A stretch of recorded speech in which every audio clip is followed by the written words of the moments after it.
This is it, may aga kami nakarating sa airport and una namin ginawa, nagbayad kami ng travel insurance and pangalawa lang ton check-in. Then after that, nagpunta kami sa immigration doon kasi bawal yung mga videos, pictures, mahigpit kasi doon. And then yung pinakahuli namin ginawa is yung dumaan kami sa security check. Dito naman waiting na lang kami since tapos na yung mga dapat namin gawin and maaga nga kami nakarating, mga 3 to 4 hours ata kaming ahead. So free time namin dito, nag-idlip, ganyan. And yes, finally boarding na. So nag-open na yung gate. Dito, halo-halo na yung nararamdaman namin. Merong excitement, may kaba kasi kaming tatlo, wala talaga kaming mga experience pa. Pare-parehas kaming first time nasasakay ng plane, first international travel pa.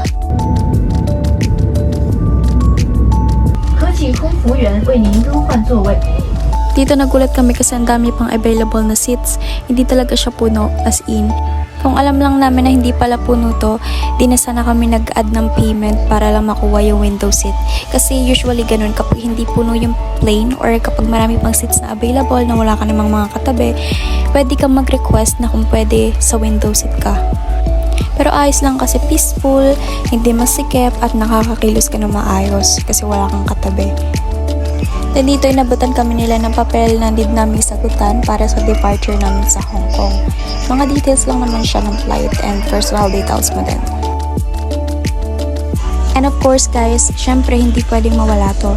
Ito yung mga tinitinda nila sa loob ng plane na pwede mong bilhin at pwede mong kainin. So pipili ka lang dyan, then isa-serve nila yan sa'yo. Though medyo mga pricey nga lang yung mga item dito. Inopen ko to para makita nyo at para magkaroon na rin kayo ng idea kung magkano ba yung mga ganito ganyan dito. So, hindi talaga kami bumili dito. And kung gusto nyo i-check, i-pause nyo na lang. Antok na kami dito kaya umidlip muna mga person. By the way, hindi kami magkakatabi ng mga kasama ko kasi pare-parehas kami mga window seat. At ito na nga, natatanaw na namin yung Hong Kong.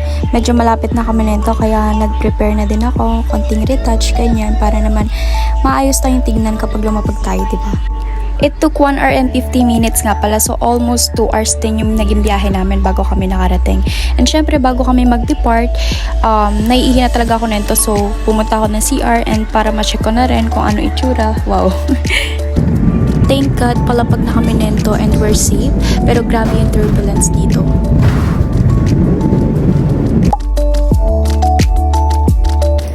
Pagkalapag namin, wala talaga kaming mga idea kaya sinusundan na lang namin yung mga tao since isa lang naman kami napupuntahan.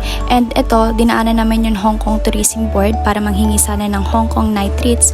Kaso sabi ng babae is ubos na daw since last year pa, hindi na sila namimigay. So sayang, pre-fa naman, 700 peso pa naman yon. Paglabas namin ng airport, sumakay naman kami ng bus. Ang lupit ng mga bus dito kasi meron siyang second floor. Syempre dun kami umupo sa taas para makita namin yung view. So sobrang gutom na nga kami nito, inabot na kami ng tanghali kakaikot kakahanap ng hotel kaya dumaan na lang muna kami sa Ichiran para itry itong Japan's famous and best ramen na nandito na rin sa Hong Kong. Yung classic style lang in-order namin dito pero grabe, sobrang sarap niya. After namin kumain, hinanap na ulit namin yung hotel na binook namin. So, pagkarating namin doon, sabi ng lalaki, 3 PM pa daw yung check-in. 12 pa lang nandun na kami. So, mga 3 hours pa ata nung wait kami.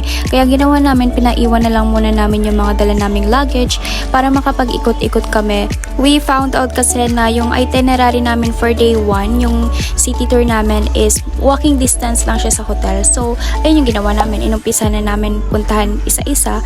Unang-una dyan, syempre, yung Cultural Center, Victoria Harbor, Clock Tower, Avenue of Stars. So, pinakalas yung Avenue of Stars. Then, after that, babalik kami ulit dun sa hotel para mag-try na ulit mag-early check-in. Para naman makapagpahinga kami kahit konti and, ayun, makapagpalit na rin ng damit kasi hindi pa dun natatapos yung city tour namin. Babalik pa kami ulit.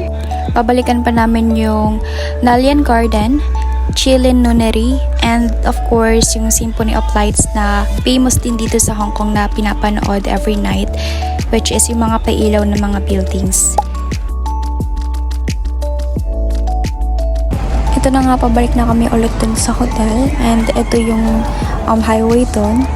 Dito nga pala kami nag-i-stay sa Mirador Mansion and ganito lang siya, maliit lang, as in tulugan lang, isang bed, isang double bed. Ayan, may aircon din, may TV. Then when it comes naman sa CR, sobrang liit lang din. Pero the good thing is malinis and maayos naman lahat. time to freshen up. Dito, konting pahinga, ayos, and then bihis. Kasi pupuntahan na namin yung mga next na places na nasa itinerary namin. And here's my outfit. Nandito nga pala kami sa 10th floor ng Mirador Mansion. On the way na nga pala kami nito sa TST station kung saan kami sasakay ng MTR or ng bullet train papunta sa destination namin, which is sa Diamond Hill. Kasi need namin sumakay para makapunta kami sa Nalayan Garden and sa Chilean Nunnery. Totoo nga na time is gold dito sa Hong Kong kasi halos lahat ng mga tao dito mga nagmamadali. Dito guys, nagkaroon pa ng konting problema kasi every time na tinatap namin yung visa cards namin, nag-error siya or hindi ina-accept. May mga nababasa kaming sign doon na need daw ng octopus card or ng QR code. That's why nag-ask na kami dito kung paano yung gagawin. Ang kaso hindi rin nagkakaintindihan dahil sa language barrier. Hindi kasi sila ganun talaga ka-fluent ng English. Yung octopus card kasi from the word itself, card siya na kung saan need mo siyang loadan para magamit mo siya sa mga transpo like bus, MTR, itatap mo lang siya. Pwede mo rin siyang magamit sa mga stores kapag bibili ka, kaso hindi kami nag-avail nun kasi 700 pesos din yun. May mga nagsabi kasi na okay din naman daw gamitin yung GoTime na Visa card sa pagtap ng mga kung anik-anik sa Hong Kong. So why hindi na kami bumili para makatipid natin. And ito, finally, buti na figure out namin na meron palang nakahiwalay for Visa cards. Kaya naman nakadaan na kami. Iba pala yung pinagtatapan namin kanina, which is yung para lang sa mga octopus cards. Dito, waiting na lang kami ng bus na dadaan pa Diamond Hill. Sobrang nakaka-amaze talaga yung transpo system dito sa Hong Kong. Walang sinabi talaga yung Pilipinas. Like this one, bullet train siya, yung MTR. Sobrang bilis niya, parang naka-timelapse. Parang ilang minutes lang nandun ka na sa destination mo. Walang traffic, hindi uso dito yon. Pagdating sa highway, madami din naman mga sasakyan, pero wala kang makikitang pollution or mga usok na maiitim. As in, wala talaga akong masabi. Anyway, nandito na nga pala kami sa Nalayan Garden. Ang peaceful dito and ang sarap sa mata ng mga nakikita mo, lahat green. And ayun, ang sarap sa tenga ng mga huni ng ibon. Dito guys, naglibot-libot lang kami and then pumasok kami sa mga ilang temples. And then, syempre, hindi mawawala yung pag-take ng mga pictures. You know what guys, itong Nalayan Garden, isa siyang classical Chinese garden na matatagpuan sa Diamond Hill na malapit sa Diamond Hill Station. So guys, just imagine isang classical garden sa gitna ng modernong syudad. At itong garden na to, meron siyang area na 3.5 hectares. So, ayun, after namin malibot yung buong garden, nag-decide na kami na umalis at daanan yung donkey store na nadaanan namin kanina. So, pinasok namin to and dito na kami nag-early dinner. So, guys, ang sasarap ng mga pagkain dito and appetizing siya tingnan talaga. Nung pumasok kami dito, grabe, sobrang daming tao. As in, yung tipong siksikan na sa loob, hindi na ganun dire-diretso yung lakad mo kasi nga merong dadaan, may liliko, nagkakabungguan pa nga minsan ng carts.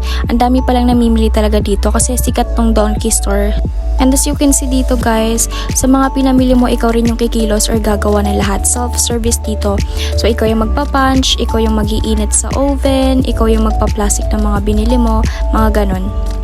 So after namin dito sa donkey store, plano dapat naman nito na bumalik ulit sa hotel para makapagpahinga kasi parang may 1 hour pa ata kami nun bago yung last itinerary namin, which is yung Symphony of Lights na papanoorin namin ng gabi ng 7 PM or 8 PM ata yun. Dito na nga din pala kami nagpapalit ng money, buti na lang may nakita kaming ATM machine. 500 HKD yung pinapalit namin dito. So, parang mga nasa around 3,000 yun in peso. So, ayun, ito yung first withdraw namin and first Hong Kong dollar. Ang kaso mo, nung nakabalik at nakapagpahinga na kami dun sa pinagtutuluyan namin, tinabad na kami lumabas para panoorin yung Symphony of Lights ng 8 PM. So dito, nag-decide na lang kami na sa ibang araw na lang namin panoorin kasi sobrang pagod na talaga kami. Yung tipong ayaw mo nang kumilos kasi dito na namin naramdaman yung pagod mula nung departure namin galing Manila. Ayun, natulog na lang kami na maaga. At dito na nga nagtatapos ang unang araw namin sa Hong Kong. Thank you guys for watching and samahan niyo ako ulit sa susunod na vlog. We're going to the happiest place on earth. Bye!